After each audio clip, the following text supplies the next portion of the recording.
En lep pozdrav vsem. Sigurno ste že večkrat slišali za biološka zdravila. Jaz vam bom pa v tem le kratkem nastopu probal predstaviti, kako jih pridobivamo. Gre za zelo moderna zdravila in predstavljajo najhitreje rastoči sektor v farmacevtski industriji. Pripravljamo jih pa namreč tako, da genski zapis za želeno učinkovino vstavimo v celico, potem nam pa ta celica proizvaja naš produkt, na koncu moramo pa še zelo dobro ta produkt očistiti, pa formulirati, tako da potem res to zdravilo deluje tako, kakor more. Ta zdravila so uporabna za zdravljenje številnih bolezni, kakor so različne vrste raka, različne kronične bolezni in številne druge bolezni. Problem teh zdravil je pa njihova kompleksnost. So zelo kompleksna, če jih primerjamo recimo s klasičnimi zdravili, majhnimi molekulami, kakor da bi primerjali kolo ali pa letalo. S to kompleksnostjo so pa zato povezani tudi visoki stroški in s tem tudi potem vedno težja dostopnost teh zdravil za paciente, ki bi jih potrebovali. Ta zdravila se še zmeraj pripravljajo preko serije individualnih stopenj, kar je zelo stroškovno neučinkovito in potratno. Zato smo imeli v Leku, v naši ekipi, idejo, kako bi to rešili. Smo se pa tega lotili mogoče ob dosti neprimernem trenutku in sicer leta 2014 ravno med zimskimi olimpijskimi igrami. Takrat, če se spomnite, so bili naši športniki zelo uspešni, so dobili 8 kolajn, tako da smo mogli mi nekako usklajevati pripravo tega projekta, pa še spremljati vse te prenose. Tako da na začetku je bilo mogoče to najtežje. No, kljub temu smo uspeli pridobiti ta projekt, kar izdatno financiranje strani EU in sestaviti močen konzorcij, kjer je bilo 7 različnih partnerjev. Naša ideja je bila pa sledeča.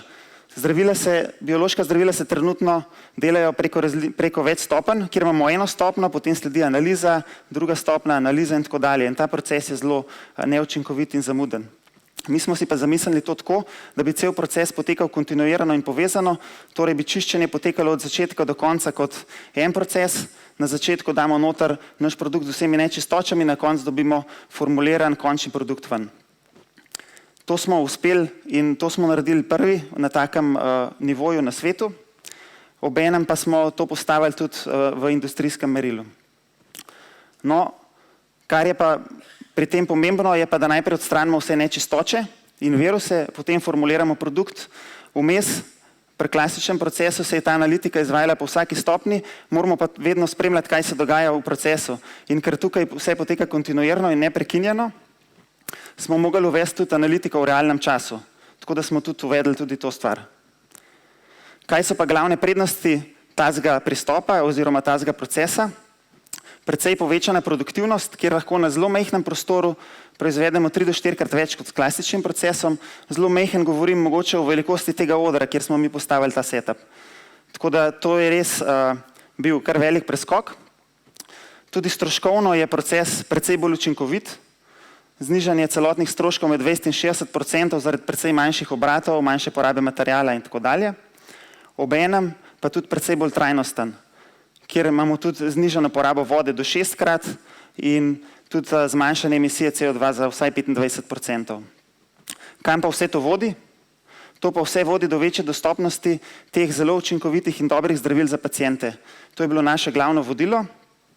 No, nam pa kot podjetju pa to obenem pomeni, da še vedno ostajamo eden glavnih Novartisovih centrov za biološka zdravila. Za našo ekipo pa tudi, da smo lahko danes tukaj z vami na tem lepem dogodku. Tako da hvala za to.